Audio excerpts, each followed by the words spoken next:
Bismillahirrahmanirrahim. Allah'ın adıyla başlayaq. Əziz dostlar, bir söhbət edəcəm sizə bugün. Baxıram, cürbəcür adamlar müxtəlif bəhanələr gətirirlər, müxtəlif səbəblər tapırlar ki, yas yerlərində niyə Quran oxuyurlar, onun Quranın ölüyə nə xeyri var, nə var. Biz bu məntiqi anlamırıq, burada məsələ nədən gedir. Yas yerində insanlar gəlirlər, cəm olurlar bir yerə, bir xeyli insan bir yerde oturur, söhbət edir, müəyyən mövzular falanlar, fesmişanlar, bu dünyəvi olan söhbətlərdir. Mollalar məclisdə Quranı ona görə oxuyurlar ki, bu qədər insan cəm olub bir yerə, bu insanları həyat hikmətlərinə marifləndirmək lazımdır. Həyat hikmətlərinin ən gözəli də Quran-ı Kərimdədir. Quran-ı Kərimdən başqa dərin kitab yoxdur. Yəni, dini kitabların əksəriyyəti insanları marifləndirmək üçün gəlib, insanları o cəhalətdən oyatmaq üçün, ayıltmaq üçün gəlib ki, onlar onu dinləsinlər, eşitsinlər. Və bir belə insan da bir yerdə cəm olur, gəlir insanlar, məclisdə o Quran-ı Kəriminin müəyyən ayələr, surələr oxunur, izahları verilir, insanları ayıltmaq üçün, başa salmaq üçün. İndi kim onu dinləyir, nəsə anlamaq istəyir, anlayır. Anlamayan, özü də mədəniyyəti yoxdur, dinləməyi bacarmır. Mən varam bu cəhətdən Bakıların məclisinə. Bakıların məclisi çox mədəni keçir, olduqca keçir.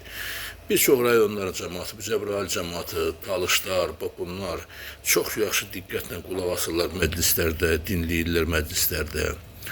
Ağdamların məclisində Arif müəllim var, çox savadlı bir adamdır, gəlir söhbət edir. Bizim dini qardaşlar bunlar danışırlar, gözəl söhbətlər edirlər və Quran-ı Kərimə istinadən edirlər. Çünki insanların əxlaq kitabı Qurandır. Qurandan böyük əxlaq kitabı yoxdur, bunu anlayın. Bu ölü üçün deyil, bu şeylər oxunur dirilər üçün ki, dirilər gəlir yığışır da, yas yerinə gəlir məclisə. Bunu başlayıb, biri təhqir edir ki, bunu ölü yerini, ölü xanlarda oxuyurlar falan. Ölü yeri müqəddəs bir işdir. İnsan dünyadan yola salır, Allah dərgəhinə, Allah hüzuruna və bu dünyada insanların əməlləri hesabat olunur, o dünya hesabat olunur və o Quran-ı Kərimdə oxunan bütün ayələr, surələr insanları marifləndirmək üçündür ki, onlar anlasınlar ki, bir gün bunlar da öləcəklər. Ölüm haqdır, heç kim qaçılmaz deyil. Yəni, dünyada insan kimi yaşayaq, insan kimi davranaq. Bax, bunları, insanları marifləndirmək üçün, dirilər üçün oxunur o Quran.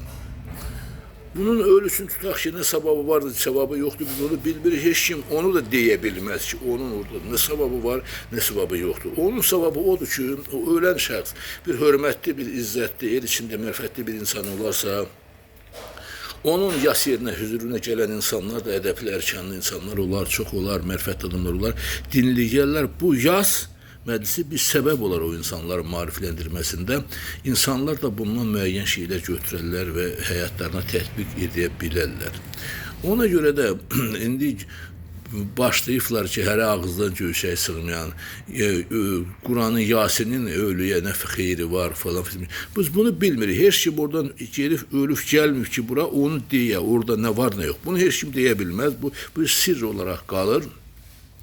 Mahiyyət etibarilə Quran-ı Kərimin yas məclisinin oxunmasının mənası da odur ki, Quran insanın, bəşəriyyətin ən böyük, ən tərbiyəvi, ən gözəl əxlaq kitabıdır, ən ali əxlaq kitabıdır. O kitabı da müəyyən surələri, ayələri oxumaqla insanları marifləndirmək və cəhalətdən ayıltmaq. Bax, görürsünüz, biri vəzifədəşli çıxıb gedir, yığıb bu dünyanın malını, xalqın kasıbmış bu malını. İndi hamı söyür, danlayır, təhqir edir, ağlı gəlir. Bax, bunun üçündür Quranın kitabı insanına aiddir ki, ay insan, bir gün sən də öləcəksən, bu məclisin qurulacaq, sənin hesabatın olacaq. O məclisə gələnlər var, yasa əhlinin nasiyyəti.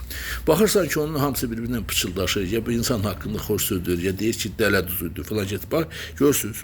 Bunun üçündür ki, siz mariflənəsiniz ki, yəni biz də öləcəyik, biz də gedəcəyik bu dünyadan insan kimi yaşayaq, haqqa girməyək, haqqı kəsməyək, haqqa toxunmayaq, insanların mənəviyyatını, əxlaqını korlamayaq.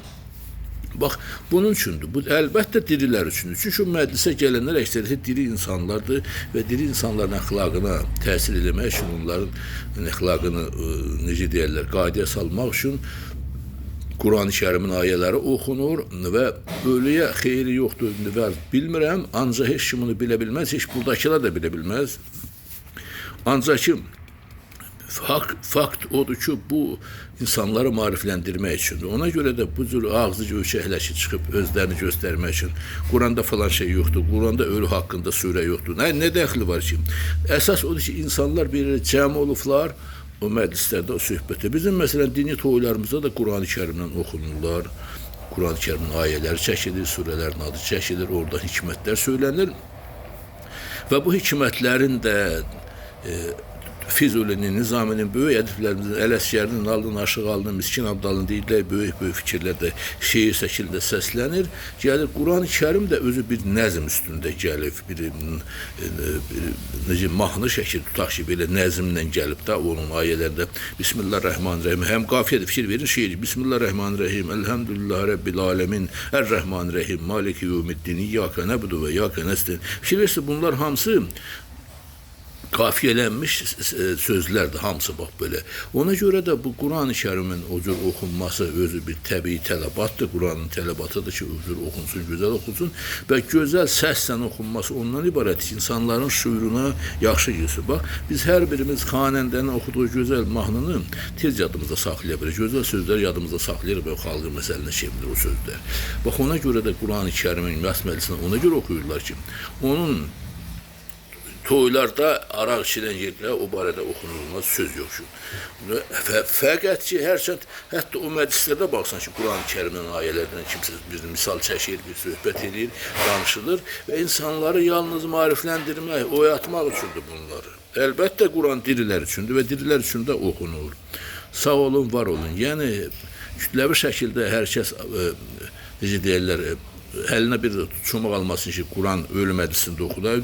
Ölü məclisləri ən pək məclisdir. İnsanlar gəlir, oturur, sakit dinləyirlər və qaldı ki, ehsan məsələsinə, ehsan süfrədə, süfrə başı insanların ən ali ünsiyyət formasıdır. İndi heç kimə məcbur edəməz, sən ölünə ehsan ver ya vermə, özləri bilirlər kimisə buna heç kim qarşı bilirlər, bu insanların şəxsidir deyərlər. Düşüncəsi, təfəkkürü özünə olan ehtiramından gəlir, özünə olan ehtiramından, ölüsünə olan hörmətindən. Yəni, insanlar bunun üçün yaşayır həyatda. Bu, min illərlə bunu düzdür. Quranda bu barədə heç bir ayə yoxdur, surə yoxdur. Çünki Quran gələndən sonra insan cəmiyyəti başqa bir formalaşmağa başladı. Min illəri bizim babalarımız bu adətləri qoyublar, elə belə qoymayıblar. Burada böyük hikmətlər var, böyük bir fəlsəfə var, böyük bir düşüncə var ki, insanlar bilir cəm etməyə, xeyrə şərə yığmağa bilir, bir süfrə başında söhbət eləməyə. Adama deyir ki, falan kəsdən çörək kəsmişik, ayıbdır. Bu ayıb məsələsini ortalığa qoymaq üçün, insanların arasında ünsiyyəti qorumaq üçün süfrə açılır, yadda saxlayın. İnsanların arasında mehribançılıq yaratmaq üçün süfrə qoyulur, çörək kəsilir. Bu çox önəmli bir şeylərdir. Bu şeyləri korlamaq, millətin adət-ənənəsini korlamaq bizim cahil düşüncəmizdə yaranan bir şeylərdir, biz anlamırıq. O şəxslər bunu deyir ki, onun cəmiyyət içərisində heç bir yerdə hörməti yoxdur. O şəxslər bunun lehinə danışır ki, bunlar bir ünsiyyət qura bilmirlər insanlarla.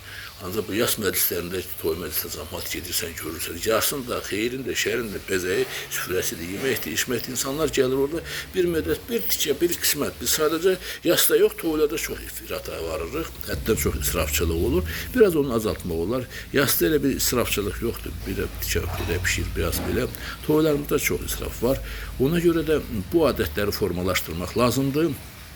Məsələn, qonşu ölkələrdə, Ərəbistanların çox ölkələrində yasda da, toyda da eyni yeməklər verirlər. İranın özündə də, Türkiyədə də eyni şeylər verilir. İndi kimə məcbur edir ki, sən süfrəndə yaxşı yemək qoy. Tutaq ki, sənin qonağındır, nə istəyirsən qoy süfrəyə, sən kim nə deyə bilər? Mənim evə bir qonağım gəlir, mən onun qabağına nə qoysam, kimə nə deyə bilər, sən onun qabağına kabab qoyma, toyuq qoy, ya aş qoy, ya sup qoy. Kimin nə işi var? Elə də ölü sahibi, elə də toy sahibi nə istəyər, onu verər, özü bilər, bu şunların şəxsi düşüncəsi. Fazil Mustafa bu barədə çox gözəl bir çıxış eləmişdir, mənim çox xoşum gəldi o çıxışdan. Bu insanların şəxsi hüququna da, onların şəxsiyyətinə toxunmaq olmaz. O şəxsi həyatında olan, necə deyirlər, işlərdir. Bunu özü insan bildiyi kimi eləyir. Allah hamımızdan razı olsun, sağ olun, var olun və xeyrimizə, şərimizə toxunmayaq. O bizim millətin, necə deyərlər, yaddaşına min illərdir yazılmış bir gözəl işlərdir, gözəl adətlərdir. Onları qorumaq lazımdır, saxlamaq lazımdır. Kim istədiyi qədər, bildiyi qədər, kimə məcbur var ki, kim neynəsin? Kimə məcbur eləməyir. Yenə də Allah ölənlərimizə rəhmət eləsin, dillərimizə can sağlığı versin, şəhətlərimizə Allah rəhmət eləsin. qazilərimizdə. Yəni bu şeylərin hamısında həyat, insanlar, bütün nə varsa dirilərin həyat rifahının yaşlaşması, mənəviyyatının zənginləşməsi üçündür, biləsiniz. İndi Quran-Kərimi biz ərəb dilində oxuyuruq, onu tərcümə eləməlidir molla, daha başa salmalı insan. Bu deyilir. Yəni o hikmət insana başa salmaq üçündür. Ona görə də yas məclislərində mütləq Quran oxunur ki, o Quranın, çünki əxlaq kitabının ən gözəli Qurani-Kərimdir. Ondan dərin əxlaq kitabı yoxdur.